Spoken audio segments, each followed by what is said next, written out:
In order to reduce medication errors, I find it very important that nurses have a thorough understanding of this content. I currently work in the ICU and I manage patients with multiple medications daily. Through managing patients with multiple medications, I have learned that there can be many different interactions and that each patient reacts to medications in different ways.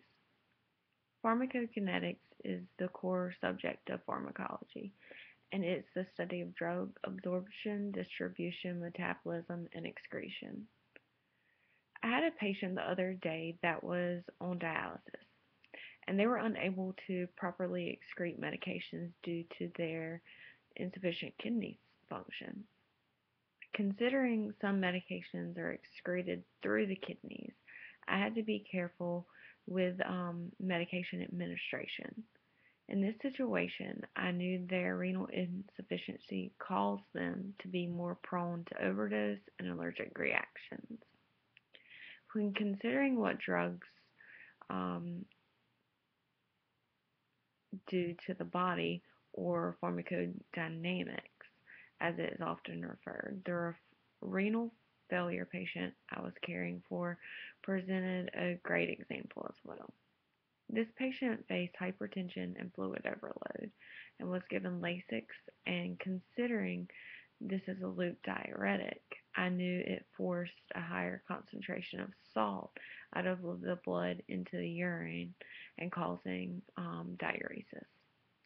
For this patient, fluid and electrolyte levels were also important to consider. I have not personally experienced a situation where pharmacogenetics was a factor in medication administration, considering these studies are very costly. I'm very interested in this part of pharmacology though, and I find that it may be helpful in situations where patients have multiple allergies.